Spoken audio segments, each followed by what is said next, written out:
जहां सर्दी, जुकाम, खांसी, बुखार, ये सारे न जाने क्या क्या होता है, ये मामले बढ़ जाते हैं। ऐसे में मेरी आप सभी देशवासियों से प्रार्थना है कि ऐसे समय अपना ध्यान रखिए। साथियों,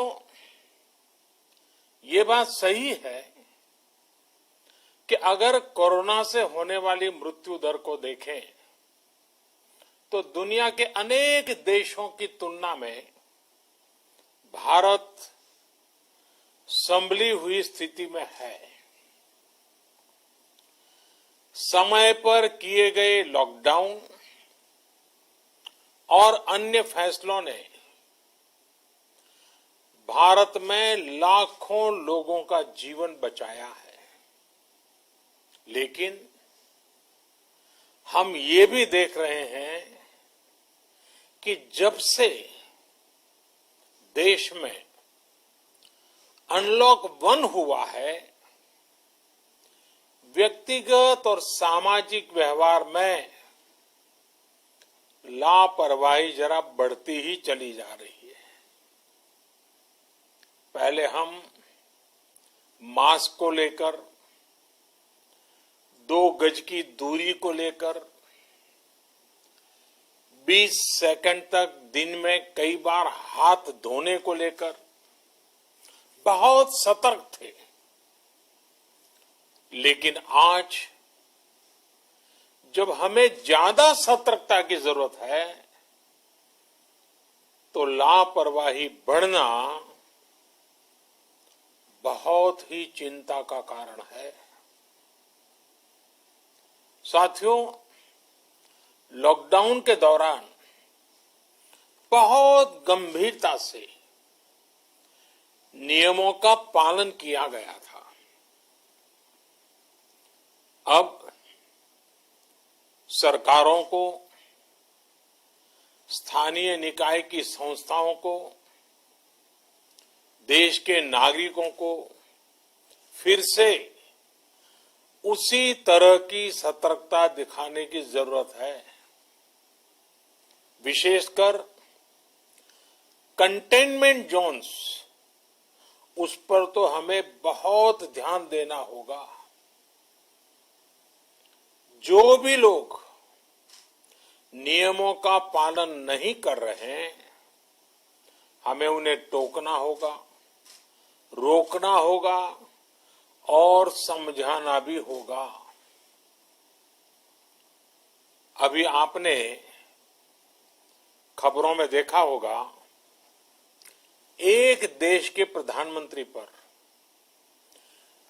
13,000 रुपये का जुर्माना इसलिए लग गया क्योंकि वो सार्वजनिक स्थल पर मास्क पहने बिना गए थे।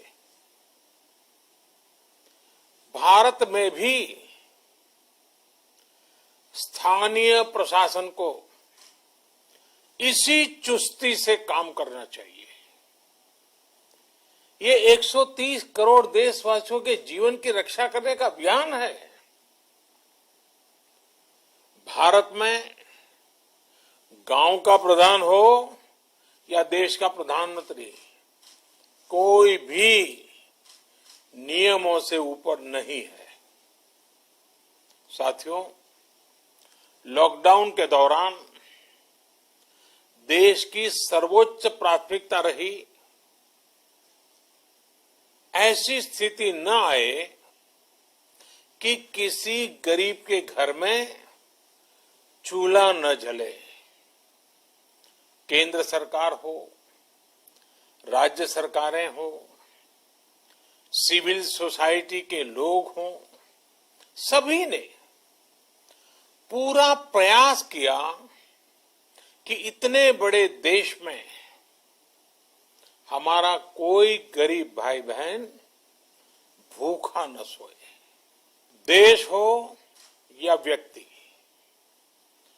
समय पर फैसले लेने से, संवेदनशीलता से फैसले लेने से किसी भी संकट का मुकाबला करने की शक्ति अनेक गुना बढ़ जाती है। इसलिए लॉकडाउन होते ही सरकार प्रधानमंत्री गरीब कल्याण योजना लेकर आई। इस योजना के तहत गरीबों के लिए 2.25 लाख करोड़ रुपए का पैकेज दिया गया। साथियों, बीते 3 महीनों में 20 करोड़ गरीब परिवारों के जनधन खातों में सीधे 31,000 करोड़ रुपया जमा करवाए गए हैं। इस दौरान 9 करोड़ से अधिक किसानों के बैंक खातों में 18,000 करोड़ रुपए जमा हुए हैं।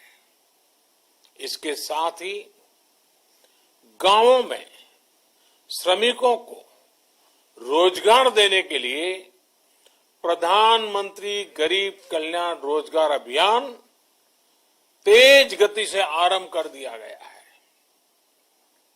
इस पर सरकार 50,000 करोड़ रुपए खर्च कर रही है। लेकिन साथियों, एक और बड़ी बात है जिसने दुनिया को भी हैरान किया है, आश्चर्य में डुबो दिया है। वो ये कि कोरोना से लड़ते हुए भारत में 80 करोड़ से ज्यादा लोगों को 3 महीने का राशन, यानी परिवार के हर सदस्य को 5 किलो गेहूं या चावल मुफ्त दिया गया। इसके अतिरिक्त प्रति परिवार हर महीने 1 किलो दाल भी मुफ्त दी गई। यानी एक तरह से देखें तो अमेरिका की कुल जनसंख्या से 2.5 गुना अधिक लोगों को, ब्रिटेन की जनसंख्या से 12 गुना अधिक लोगों को और यूरोपियन यूनियन की आबादी से लगभग 2 गुने से ज्यादा लोगों को हमारी सरकार ने मुफ्त अनाज दिया है। साथियों, आज मैं इसी से जुड़ी एक महत्वपूर्ण घोषणा करने जा रहा हूं। साथियों, हमारे यहां वर्षा ऋतु के दौरान और उसके बाद मुख्य तौर पर कृषि क्षेत्र में, एग्रीकल्चर सेक्टर में ही ज्यादा काम होता है। अन्य दूसरे सेक्टरों में थोड़ी सुस्ती रहती है। जुलाई से धीरे धीरे त्योहारों का भी माहौल बनने लगता है।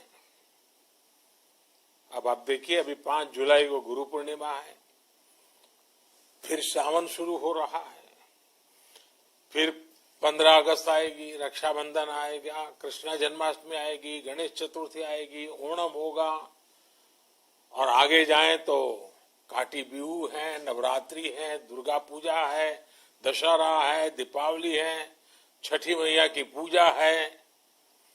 त्योहारों का ये समय जरूरतें भी बढ़ाता है, खर्च भी बढ़ाता है। इन सभी बातों को ध्यान में रखते हुए ये फैसला लिया गया है कि प्रधानमंत्री गरीब कल्याण अन्न योजना का विस्तार अब दिवाली और छठ पूजा तक, यानी नवंबर महीने के आखिर तक कर दिया जाएगा। यानी 80 करोड़ लोगों को मुफ्त अनाज देने वाली ये योजना अब जुलाई अगस्त, सितंबर, अक्टूबर, नवंबर में भी लागू रहेगी। सरकार द्वारा इन 5 महीनों के लिए 80 करोड़ से ज्यादा गरीब भाई बहनों को हर महीने परिवार के हर सदस्य को 5 किलो गेहूं या 5 किलो चावल मुफ्त मुहैया कराया जाएगा और साथ ही प्रत्येक परिवार को हर महीने 1 किलो चना भी मुफ्त दिया जाएगा। साथियों, प्रधानमंत्री गरीब कल्याण अन्न योजना के इस विस्तार में 90,000 करोड़ रुपए से ज्यादा खर्च होंगे और अगर इसमें पिछले 3 महीने का खर्च भी जोड़ दें तो ये करीब करीब 1.5 लाख करोड़ रुपया हो जाता है। अब पूरे भारत के लिए हमने एक सपना देखा है। कई राज्यों ने तो बहुत अच्छा काम भी किया है। बाकी राज्यों पर भी हम आग्रह कर रहे हैं कि इसको काम को आगे बढ़ाएं। और काम क्या है? अब पूरे भारत के लिए एक राशन कार्ड की व्यवस्था भी हो रही है, यानी एक राष्ट्र एक ration card, one nation one ration card. इसका सबसे बड़ा लाभ उन गरीब साथियों को मिलेगा जो रोजगार या दूसरी आवश्यकताओं के लिए अपना गांव छोड़ करके कहीं और जाते हैं, किसी और राज्य में जाते हैं। साथियों, आज गरीब को, जरूरतमंद को सरकार अगर मुफ्त अनाज दे पा रही है तो इसका श्रेय प्रमुख रूप से 2 वर्गों को जाता है। पहला, हमारे देश के मेहनती किसान, हमारे अन्नदाता, और दूसरा हमारे देश के ईमानदार टैक्स पेयर। आपका परिश्रम, आपका समर्पण ही जिसकी वजह से देश ये मदद कर पा रहा है। आपने देश का अन्न भंडार भरा है, इसलिए आज गरीब का, श्रमिक का चूल्हा जल रहा है। आपने ईमानदारी से टैक्स भरा है, अपना दायित्व निभाया है, इसलिए आज देश का गरीब इतने बड़े संकट से मुकाबला कर पा रहा है। मैं आज हर गरीब के साथ ही देश के हर किसान, हर टैक्स पेयर का हृदय से बहुत बहुत अभिनंदन करता हूं, उन्हें नमन करता हूं। साथियों, आने वाले समय में हम अपने प्रयासों को और तेज करेंगे। हम गरीब, पीड़ित, शोषित, वंचित हर किसी को सशक्त करने के लिए निरंतर काम करेंगे। हम सारी एहतियात बरतते हुए इकोनॉमिक एक्टिविटीज को और आगे बढ़ाएंगे। हम आत्मनिर्भर भारत के लिए दिन रात एक करेंगे। हम सब लोकल के लिए वोकल होंगे। इसी संकल्प के साथ हम 130 करोड़ देशवासियों को मिलजुल करके संकल्प के साथ काम भी करना है, आगे भी बढ़ना है।